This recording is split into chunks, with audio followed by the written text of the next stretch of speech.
بسم الله الرحمن الرحيم والحمد لله رب العالمين والصلاة والسلام على سيد المرسلين وعلى آله وصحبه أجمعين اما بعد محترم ناظرین کرام، احکام دین کا پروگرام لے کر حاضر ہوں جس میں آپ کے سوالوں کے جواب ہم کتاب و سنت کی روشنی میں پیش کرتے ہیں۔ تو آئیے آپ کے ان دینی مسائل اور احکام کے سے متعلق سوالوں پر ہم ان کو پیش کر کے ان کے جواب دینے کی کوشش کرتے ہیں۔ آج کا پہلا سوال یہ ہے، ہمارے بھائی کہہ رہے ہیں کہ ہم گاڑی چلا رہے تھے، گاڑی چلاتے ہوئے ایک بکری سے ہماری گاڑی کے ساتھ ایکسیڈنٹ ہو گیا جس میں اس کی پیٹھ ٹوٹ گئی، اس کے پیر بھی فریکچر ہو گئے، اور میں اترا اور جلدی سے گیا اس کو ذبح کر دیا، جبکہ ابھی وہ چلتی تھی، لنگڑا کر کے گھسٹ کر کے چلتی تھی، مری نہیں تھی، اور ہم نے جب ذبح کر لیا اور اس کے بعد اس کی جلد بھی، اس کی چمڑی بھی نکال دی، تو مجھ سے کہا گیا کہ یہ تم نے اس طرح سے ایکسیڈنٹ کر کے جو مرنے والی تھی اس کو تم نے ذبح کیا اور وہ تمہارے لیے حرام ہوگی، لہذا مت کھاؤ، تو ہم نے اس کے بعد اسے چھوڑ دیا۔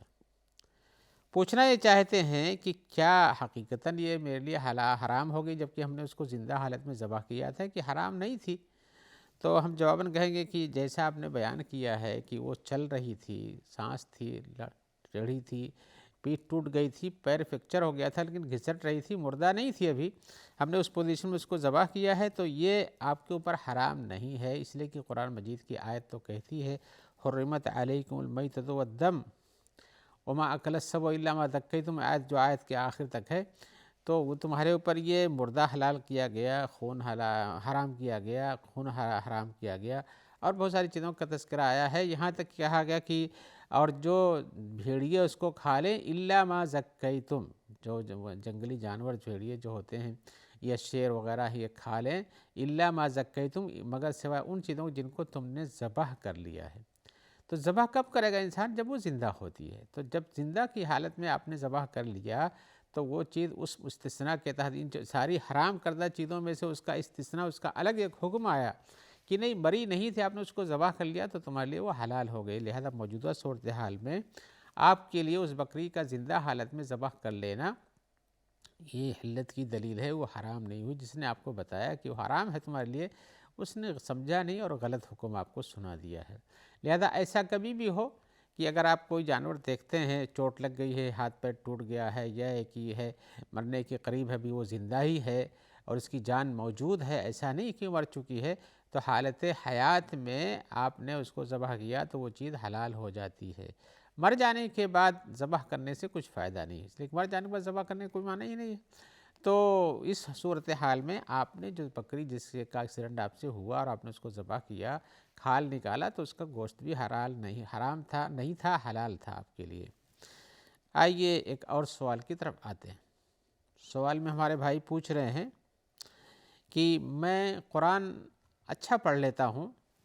حفظ و تجوید کے ساتھ اچھا پڑھتا ہوں، لیکن جب میں قرآن مجید کو دیکھ کر پڑھتا ہوں تو جب میں قرآن مجید کو دیکھ کر پڑھتا ہوں تو اس سے پڑھنے میں مجھ کو غلطی ہو جاتی ہے، لیکن میں اپنے حفظ سے جب پڑھتا ہوں تو حفظ میں جیسے ہم نے یاد کیا اس میں صحیح ڈھنگ سے پڑھ کر کے وہ صحیح انداز سے پڑھتا ہوں۔ تو وہ پوچھنا چاہتے ہیں کہ کیا میرا حفظ سے دھیرے پڑھنا، اپنے دل سے پڑھ لیتے رہنا یہ مفید ہے، ثواب کا باعث ہے، یا کہ میں زور سے پڑھوں جس میں غلطیاں ہو جاتی ہیں، دیکھ کے پڑھوں اس سے میرا ثواب کچھ گھٹ جاتا ہے؟ تو جواب میں ہم یہ کہیں گے کہ بھئی ایک حدیث میں آیا ہوا ہے، المسر فی القرآن کالمسر بالصدقۃ والجاہر بالقرآن کالجاہر بالصدقۃ، کہ قرآن مجید کا آہستہ سے چپکی آواز میں پڑھنا ایسے جیسے کوئی چپکے سے کسی کو صدقہ و خیرات دیتا ہے، والجاہر بالقرآن، قرآن مجید کو کچھ بلند آواز سے پڑھنا ایسے جیسے کوئی صدقے کو اعلان دیتا ہے۔ اب یہ حدیث کی یہ الفاظ ہیں، اس کے معنی جو بیان کیے گئے ہیں وہ یہ ہیں کہ جو آدمی، مثال جیسے صدقے کی بات کی گئی ہے، تو صدقہ جو آدمی دیتا ہے چپکے سے دیتا ہے، جس سے حدیث میں جیسے آیا کہ بہت سے لوگوں کو اللہ کے ہاں سایہ ملے گا، اور جس وقت کوئی سایہ نہیں ہوگا تو اس میں اس کا بھی تذکرہ آیا ہے کہ جو آدمی خرچ کرتا ہے اور اس کے دائیں سے دیتا ہے بائیں کو پتہ نہیں چلتا ہے، یعنی صدقہ و خیرات کرتا ہے چھپا کر کرتا ہے، کسی کو بتاتا نہیں، اس کا اعلان نہیں کرتا ہے۔ اور ویسے بھی صدقہ و خیرات اعلان دینے میں وہ نفع نہیں، اس لیے کہ اس کے اندر دو شکلیں پیدا ہو جاتی ہیں۔ وہ ایک تو کہ آپ اعلان کرتے ہو کہ ہم تو بہت صدقہ دینے والے ہیں، یعنی بہت ہی داد و دہش والے اور عطا و نیاز والے ہیں، اور یہ کہ بھی ہو سکتا ہے کہ آپ کو یہ دیکھ کر کے دوسروں کو پتہ چلے کہ یہ ریاکاری کرتا ہے، ریاکاری کا بھی شبہ، لیکن آپ چپکے سے دیں گے تو آپ جانتے ہیں، اللہ تعالیٰ جانتا ہے، یا جس کو آپ دے رہے ہیں اس کو پتہ چلتا ہے کہ آپ دے رہے ہیں، اور ہو سکتا ہے آپ اس کو یہ بتائیں بھی نہیں کہ ہم صدقہ تم کو دے رہے ہیں، لیکن اس کو دیتے ہیں اس کی حالات کو دیکھتے ہوئے، ضروری نہیں کہ اس کو آپ بتائیں اس بات کو۔ تو یہ آپ کی بات آپ کے پاس چھپی رہتی ہے، آپ کا یہ نیک کام اللہ تعالیٰ کو پتہ ہے، تو اس صدقے سر کو یعنی اعلان نہیں، چپکے سے دینے کو زیادہ افضل قرار دیا گیا ہے۔ صدقہ دینا ہر حال میں اچھا کام ہے، لیکن چپکے سے دینا یہ زیادہ فضیلت رکھتا ہے۔ اب آئیے جس چیز کی مثال دی گئی ہے کہ قرآن مجید کا دھیرے پڑھنا اور زور سے پڑھنا صدقہ دینے والے کے انداز پر انحصار ہوتا ہے، تو اس سے پتہ چلتا ہے کہ دھیرے پڑھنا یہ افضل ہے۔ تو آپ کی جو مشکل ہے، جیسا کہ آپ نے سوال میں بیان بھی کیا ہے کہ میں جب بغیر قرآن میں زور سے پڑھتا ہوں تو قرآن مجید سے دیکھتے ہوئے تو مجھ کو کچھ غلطی کبھی، اس لیے کہ انسان جب حافظ ہوتا ہے حقیقت میں تو اس کا حفظ اس کا دماغ کے ساتھ چلتا رہتا ہے، اور وہ پڑھتا ہے جیسے انداز میں صحیح ڈھنگ سے اپنے استاذ کے پاس یاد کیا ہوا ہے۔ لیکن کبھی کبھی دیکھ کر پڑھنے سے اس کا حافظہ اس پر سبقت لے جاتا ہے، یا کبھی اس کو دیکھنے سے اس کے حافظے میں ڈسٹرب ہوتا ہے تو غلطیاں کر جاتا ہے۔ لیکن کیسے بھی ہو، آپ دیکھ کے پڑھنے میں غلطی کرتے ہو یا بلا دیکھے پڑھنے میں غلطی کرتے ہو، دیکھ کر پڑھنے میں غلطی نہ ہوتی ہو، دونوں شکلیں ہو سکتی ہیں، لیکن یہاں افضلیت کا مقام بیان کرنا ہمیں، اور افضلیت کا مقام یہ ہے کہ آپ اس کو آہستہ پڑھیں، کسی اور کو پتہ نہ چلے کہ اگر آپ کے آہستہ پڑھنے میں غلطی ہوتی ہے تو آپ زور سے پڑھیں، اور اگر آپ کو دیکھ کر پڑھنے میں غلطی ہو تو حافظے سے پڑھیں، اور حافظے میں سے پڑھنے میں غلطی ہوتی ہے دیکھ کے پڑھنے میں نہیں تو آپ حافظے سے دیکھ کر پڑھیں۔ یہ تو پڑھنے کی بات ہوئی، لیکن اب دعا آپ کریں کہ ہمارے بلند آواز سے پڑھنے میں غلطی ہوتی ہے، لیکن اس کا ایک سبب جو ہو سکتا ہے کہ آپ کے ساتھی لوگ کہتے ہوں کہ ہمیں سناؤ، ہم اس کو یاد کرنا چاہتے ہیں، یا آپ کی تلاوت پر ہم کو خوشی اور اطمینان ہوتا ہے اور اس میں ہماری انہماک بڑھ جاتا ہے، یا کہ اس سے ہمارے اندر خشیت طاری ہوتی ہے، کوئی بھی یہ سبب ہو سکتا ہے، کہیں بھی آپ کو زور سے پڑھنے کی ضرورت پڑ سکتی ہے۔ تو جہاں یہ اسباب کھڑے ہو جائیں کہ آپ کو وہاں بلند آواز سے پڑھنے کی ضرورت ہے تو آپ بلند آواز سے پڑھیں، ہو سکتا ہے اس وقت آپ کا پڑھنا آپ کے لیے افضل ہو، آپ خود پڑھتے بھی ہیں، آپ دوسرے سنتے بھی ہیں، تو جو لوگ آپ کے پڑھنے سے سنتے ہیں ان کو بھی ثواب ملتا ہے، اور آپ کو بھی ان کا سننے کا ثواب ملتا ہے۔ تو حالات کے حساب سے اس کا فیصلہ ہونا چاہیے، لیکن آپ ذات خود اگر پڑھتے ہیں تو دھیرے پڑھنا آپ کے لیے زیادہ افضل ہے زور سے پڑھنے کے مقابل میں، اس لیے کہ زور سے پڑھنے میں یا جہاں تلاوت بلند آوازیں بلند ہوتی ہو، اس حالت میں ہو سکتا ہے آپ کے اندر ریاکاری کا شائبہ پیدا ہو جائے، یا دوسرے سننے والے یہ سوچیں کہ یہ ریاکاری کر رہا ہے،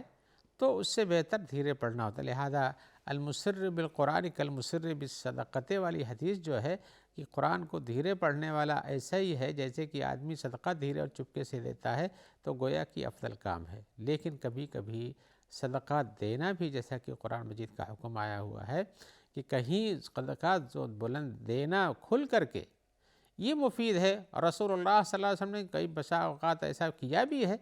کہ آپ بلاتے ہیں اور آپ لوگوں کو بلا کہ اس میں چندہ دو اور اس میں اس کی مدد کرو، اور لوگ لا کے پیش کرتے ہیں اور وہ چیز کھلی ہوتی ہے، تو آپ کے جب ضرورت ہو ویسے پڑھنے کی تو آپ پڑھیں، ہو سکتا ہے وہی چیز آپ کے لیے مفید ہو۔ لہذا آپ کو شبہ میں نہیں ہونا چاہیے کہ ہر حال میں ہمیں دھیرے سے پڑھنا ہی ضروری ہے، وقت کے حساب سے فیصلے اور افضلیت کا حکم بدل بھی سکتا ہے۔ آئیے قرآن سے متعلق ایک اور سوال پوچھا گیا ہے، وہ یہ ہے کہ کیا قرآن مجید کا نسخہ کسی عیسائی یا یہودی کو دیا جا سکتا ہے؟ ظاہر بات ہے انہوں نے یہی پوچھا، لیکن اس کے ساتھ کفار و مشرکین جو بھی ہیں اور ان کو بھی دینے کا وہی حکم ہے، یا اسی طرح پوچھ رہے کہ کیا قرآن مجید کا ترجمہ دینا، یعنی اس کے معنی کا جو ترجمہ ہوتا ہے وہ ترجمہ دینا مفید ہے، تاکہ وہ قرآن مجید کے نسخے کو ہاتھ نہ لگائیں، اس لیے کہ قرآن مجید کے نسخوں کے بارے میں تو آیا ہوا ہے کہ لا یمسہ الا المطہرون، قرآن مجید مصحف ہوتا ہے اس کو پاک لوگ ہی چھو سکتے ہیں، اور یہ طہارت ایمانی اور طہارت جسمانی دونوں مراد ہو سکتا ہے اس میں۔ تو ایسی صورت میں آپ کا سوال اپنی جگہ پر بجا ہے کہ کیا ان کو دیں، جس کو چھوئیں گے تو کیا ہم ان کو اصل نسخہ قرآن مجید جو عربی میں لکھا ہوتا ہے وہ دیں، یا ہے کہ اس کے معانی کا جو ترجمہ ہوتا ہے وہ صرف دیں؟ دونوں میں سے کیا مفید ہے اور کیا جائز ہے؟ ہم جواب میں یہ کہیں گے کہ اس میں اختلاف ہے کہ کیا قرآن مجید کے نسخوں کو یا ان کی آیتوں کو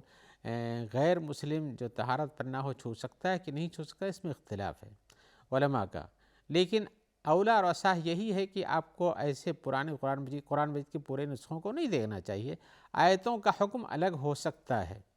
جیسا کہ جس سے دلیل میں لوگوں نے پیش، اس کو ہم ابھی پیش کریں گے کہ رسول اللہ صلی اللہ علیہ وسلم نے آیتیں لکھ کر دی ہیں کافروں کو، لہذا سب سے واضح حکم تو یہ ہے کہ آپ کو قرآن مجید کے نسخوں کے انہیں دینا اپنے ہاتھوں سے مناسب حال نہیں ہے، لیکن ترجمہ دینے میں کسی کو اختلاف نہیں ہے۔ رسول اللہ صلی اللہ علیہ وسلم نے چونکہ منع کیا ہے، کس بات سے؟ آپ نے فرمایا کہ قرآن مجید کو دشمنوں کی زمین میں لے کر نہ جاؤ، لئلا تنالہ ایدیہم، آپ نے کہا تاکہ ان کے ہاتھ انہیں نہ لے لیں، یعنی ان کے ہاتھوں میں نہ پڑ جائے۔ تو آپ نے اس بات سے منع کیا تاکہ قرآن مجید کے نسخوں کی بے حرمتی نہ ہو۔ تو آپ اگر وہ خرید لیتے ہیں کہیں سے، جیسے بازار میں ملتا ہے، تو اس میں آپ کی غلطی نہیں ہے، لیکن آپ بجائے خود پیش کریں، اس کا حکم بیان کیا جا رہا ہے۔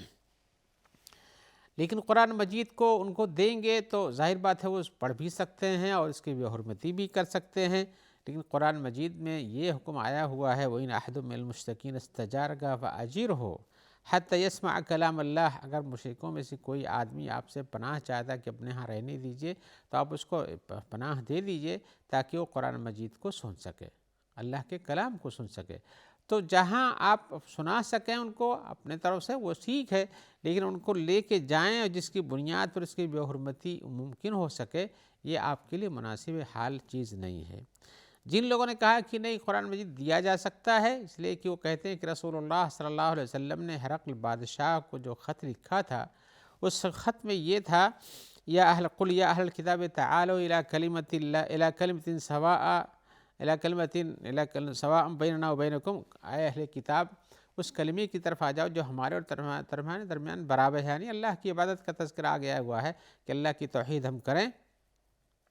یہ آیت قرآن مجید کی تھی جس کو آپ نے ہرقل کو لکھا، جبکہ وہ بھی مسلم نہیں کافر ہے، اور حالت کفر میں آپ نے ایک آیت لکھ کر دی، تو کہتے یہ ہیں اس سے دلیل یہ پکڑتے جسے قرآن مجید دینا، اسے قرآن مجید کی ایک آیت کا بھی حکم وہی ہے، صحیح ہے، قرآن مجید کی ایک آیت کا بھی حکم وہی ہونا چاہیے، لیکن یہ اتنا حجت نہیں بلکہ ایک آیت دو آیت کے ذریعے استدلال کر کے پیش کرنے میں اتنی بڑی حرمت نہیں آتی جو پورے قرآن مجید کے نسخوں کو مصحف کو دینے سے پیش آتی ہے۔ لہذا رسول اللہ صلی اللہ علیہ وسلم سے چونکہ اس وقت زمانے میں لکھ کے رکھا بھی نہیں، جس کو آپ دیکھ کے انہوں نے ثابت ہے آپ سے اور صحابہ کرام سے کہ انہوں نے قرآن مجید کے نسخوں کو دوسروں کو ہدیے میں پیش کیا ہے، جبکہ اس وقت اتباعت کا کام بھی اتنا نہیں تھا، لیکن ترجمہ دینے میں کچھ حرج نہیں ہے، اس لیے کہ ترجمے کا حکم وہ حکم نہیں ہے جو قرآن مجید کی آیتوں کا حکم ہے، لہذا قرآن مجید کا ترجمہ دینے میں کوئی اشکال نہیں ہے، اور قرآن مجید کے پورے نسخے کو دینے میں اشکال ہے، علماء کے نزدیک اس میں خلاف ہے، اور اسے رسول اللہ صلی اللہ علیہ وسلم کے فرمان کے ہے کہ اس کی بے حرمتی ہو سکتی ہے، لہذا آپ کو اس کا سبب بننے سے بچنا چاہیے۔ اب اگر کوئی خرید لیتا اپنے سے اور پڑھتا ہے تو آپ کا اس میں کچھ حرج نہیں ہے، آپ کے لیے، باقی اس لیے کہ اس کا ذاتی کام ہے، اس نے ایسا کیا تو اس کی غلطی اس میں پائی جاتی ہے، لہذا قرآن مجید کا ترجمہ دیجئے، اس دین کو پھیلائیے، اگر آپ کے پاس ہے تو آپ اس کو سنائیے، اس کی ترجمہ تفسیر کیجئے، یہ سب کچھ درست ہے۔ آئیے ایک اور سوال کی طرف آتے ہیں۔ سوال میں یہ ہے، وہ پوچھ رہے ہیں کہ قرآن مجید میں لفظ امانت کا تذکرہ ہے، اِنَّا عَرَضْنَا الْأَمَانَةَ عَلَى السَّمَاوَاتِ وَالْأَرْضِ وَالْجِبَالِ، تو اس امانت سے کیا مراد ہے؟ قرآن مجید کی وہ آیت اِنَّا عَرَضْنَا الْأَمَانَةَ عَلَى السَّمَاوَاتِ وَالْأَرْضِ وَالْجِبَالِ فَأَبَيْنَ أَن يَحْمِلْنَهَا وَأَشْفَقْنَ مِنْهَا وَحَمَلَهَا الْإِنسَانُ إِنَّهُ كَانَ ظَلُومًا جَهُولًا، تو یہ پوچھتے ہیں اس آیت کو کہ اس میں امانت سے کیا مراد ہے۔ ترجمہ آیت کا یہ ہے بلا شبہ ہم نے پیش کیا امانت کو آسمانوں پر اور زمین پر اور پہاڑوں پر، فَأَبَيْنَا يَحْمِلْنَهَا، تو انہوں نے اس امانت کی ذمہ داری اٹھانے سے انکار کیا، کہا ہم نہیں اٹھا پائیں گے،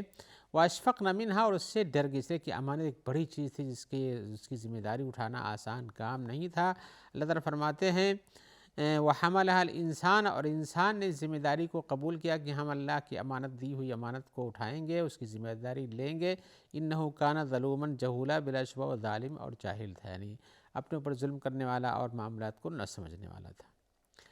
اب ایسی صورت میں جب انسان نے اس امانت کو اٹھایا ہے تو اس میں سے عام طور سے یہ بات لوگوں میں پائی، اس لیے آپ دیکھیں گے کہ دنیا میں کافروں کی تعداد ایمان لانے والوں کے مقابل میں زیادہ رہی ہے، پہلے سے بھی اور ہر حال میں ہمیشہ رہی ہے۔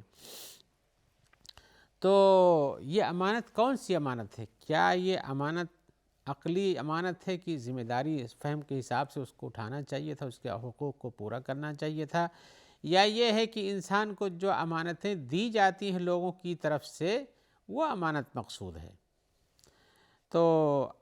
ہم بتائیں گے کہ لفظ امانت جو اس آیت میں اِنَّا عَرَضْنَا الْأَمَانَةَ عَلَى السَّمَاوَاتِ وَالْأَرْضِ وَالْجِبَالِ میں جو لفظ امانت ہے،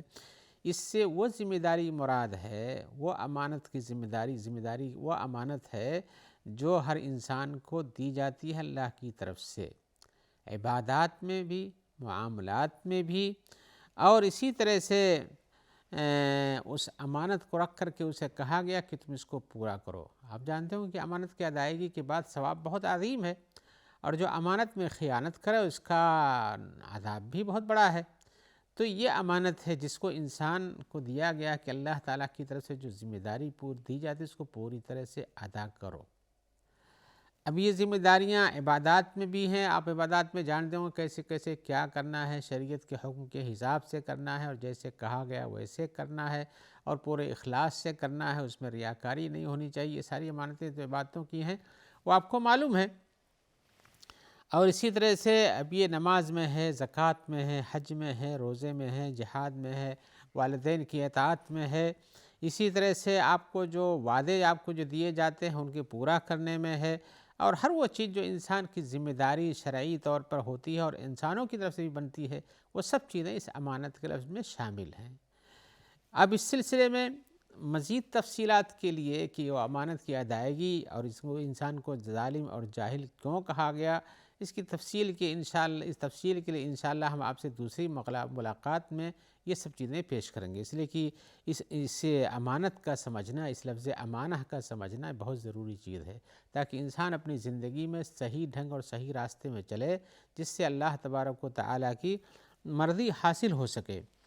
آئیے ہم اسی جواب کے ساتھ، جس میں ہم نے اختصار سے کام لیا، جس کے ہم تفصیل انشاءاللہ کسی اور ملاقات میں پیش کریں گے، اب آپ سے اجازت چاہتے ہیں تاکہ ہم آئندہ ملاقات میں آپ سے ملاقات ہو تو اس کو پیش کر سکیں، اور جب تک کے لیے دعا کرتے ہیں کہ اللہ تعالیٰ آپ کو خیر سے رکھے، اور جو لوگ آپ تک اس پروگرام کے پہنچانے میں تعاون دیتے ہیں اللہ تعالیٰ ان کے اوپر اپنی رحمت نازل فرمائے اور ان کے کاموں کو پورا کرے۔ والسلام علیکم ورحمۃ اللہ وبرکاتہ۔